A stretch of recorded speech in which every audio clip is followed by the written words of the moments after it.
کیے گئے حکومتی اقدامات میں کوئی سے دو کی وضاحت کریں۔ صفحہ نمبر 141 پہ اس کا جواب آپ کو مل جائے گا۔ 12ویں سوال کا پہلا پوائنٹ آپ نے یہ لکھنا ہے، ناہموار کھیتوں کو ہموار بنانے کے لیے لیزر لینڈ لیولنگ ٹیکنالوجی کا فروغ۔ دوسرا پوائنٹ، کاشتکاروں کی جدید ٹیکنالوجی سے متعلق تربیت۔ یہ تک 12ویں سوال کا جواب۔ کوشچن نمبر 13 ہے، سیلابی نہروں کے فوائد لکھیں۔ صفحہ نمبر 142 پہ اس کا جواب آپ کو مل جائے گا۔ یہاں سے آپ کا جواب سٹارٹ ہوگا، جیسے کہ آپ دیکھ سکتے ہیں سیلابی نہریں کی ہیڈنگ ہے، موسم گرما اور برسات میں جب دریاؤں میں پانی کی سطح بلند ہو جائے یا دریاؤں میں شدت طغیانی کے وقت پانی خطرے کے نشان تک پہنچ جائے تو بیراج کو نقصان سے بچانے کے لیے ان نہروں میں پانی چھوڑ دیا جاتا ہے۔ یہ کوشچن نمبر 13 کا آنسر تھا۔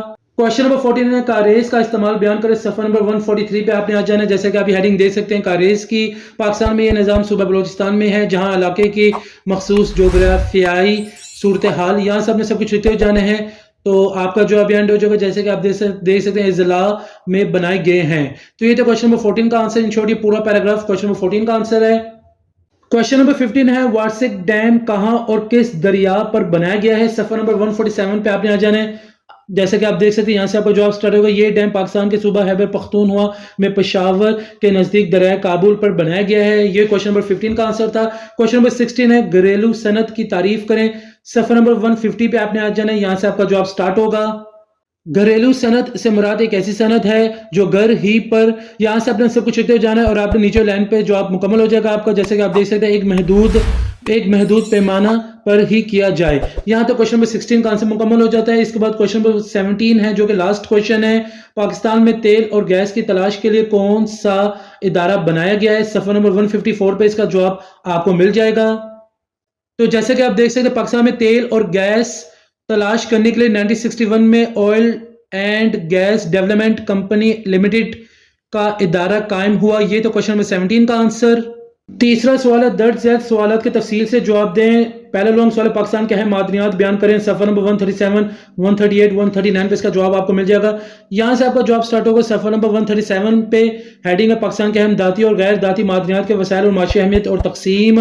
معدنیات سے مراد زیر زمین میں موجود دھاتی اور غیر دھاتی اشیاء ہیں۔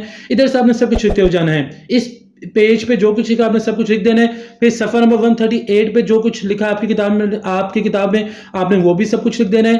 اسی طریقے سے صفحہ نمبر 139 پہ آپ نے آ جانا ہے، جو کچھ آپ کی کتاب لکھا آپ نے سب کچھ لکھ دینا ہے، کوئی بھی چیز آپ نے سکپ نہیں کرنی، کٹ نہیں کرنی۔ آپ کا جواب اینڈ ہوگا چینی مٹی، یہاں تک آپ کا جواب مکمل ہو جائے گا، جیسے کہ آپ دیکھ سکتے ہیں استعمال ہوتی ہے تک ہے۔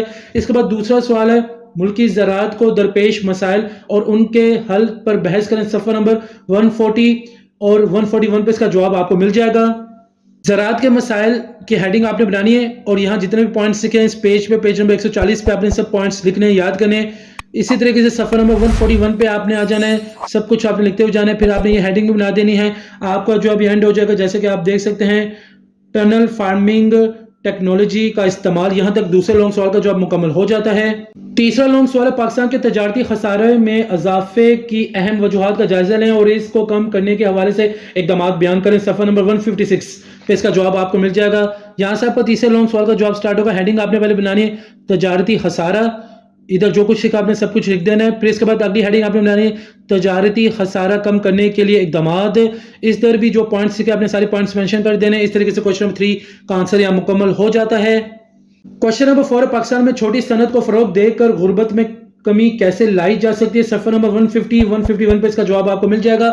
یہاں سے آپ کا جواب سٹارٹ ہوگا، جیسے آپ نے ہیڈنگ بنانی پہلے چھوٹی صنعت، پھر اس کے بعد آپ نے چھوٹی صنعت کے مسائل کی ہیڈنگ بنا دینی ہے۔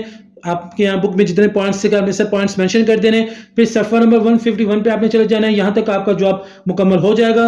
مگر اس کے بعد آپ نے یہ لکھ دینا ہے، جیسے کہ آپ کو نظر آ رہا ہے، یہ جو پوائنٹس آپ کو نظر آ رہے ہیں، درج ذیل اقدامات سے چھوٹی صنعت غربت میں کمی لا سکتی ہے۔ 2 پوائنٹس لکھے ہیں، چھوٹی صنعت مقامی سطح پر لوگوں کو روزگار فراہم کرتی ہے۔ پھر دوسرا پوائنٹ ہے، کم سرمایہ کے ساتھ لوگ اپنا روزگار شروع کر سکتے ہیں۔ تو یہاں تک آپ کا کوشچن نمبر 4 کا آنسر مکمل ہو جاتا ہے۔ کوشچن نمبر 5، توانائی کے وسائل کو بڑھانے کے لیے تجاویز پیش کریں۔ صفحہ نمبر 152 سے 155 تک اس کا جواب آپ کو مل جائے گا۔ آپ کا جواب یہاں سے سٹارٹ ہوگا، جیسے کہ آپ یہ ہیڈنگ دیکھ سکتے ہیں، توانائی معاشی ترقی کے لیے بنیادی عنصر کے طور پر کام کرتی ہے۔ وسائل توانائی کی عام طور پر درج ذیل 4 اقسام ہیں: بجلی، گیس، معدنی تیل، کوئلہ. تو پیج نمبر 152 سے جو کچھ آپ کی بک میں منشن آپ نے سب کچھ لکھتے ہوئے جانا ہے. پھر صفحہ نمبر 153 پہ آپ نے آ جانا ہے. ادھر بھی جو کچھ لکھا آپ نے سب کچھ لکھنا ہے, کوئی بھی چیز آپ نے سکپ نہیں کرنی. پھر پیج نمبر 154 پہ آپ کی کتاب میں جو کچھ لکھا آپ نے سب کچھ منشن کر دینا ہے, کوئی بھی چیز آپ نے سکپ نہیں کرنی. آپ کا جو ابھی اینڈ ہوگا صفحہ نمبر 155 پہ, جیسے کہ آپ دیکھ سکتے ہیں بڑھانے کی ضرورت ہے. یہاں تو کوشچن نمبر 5 کا آنسر مکمل ہو جاتا ہے. تو یہاں آ کر اس سبق کی مشق مکمل ہو جاتی ہے. امید کرتا ہوں آپ نے سب سوالوں کے جواب نشان لگا لیے ہوں گے. ایک نئی ویڈیو میں آپ سے پھر ملاقات ہوگی. مجھے اجازت دیں. جزاک اللہ.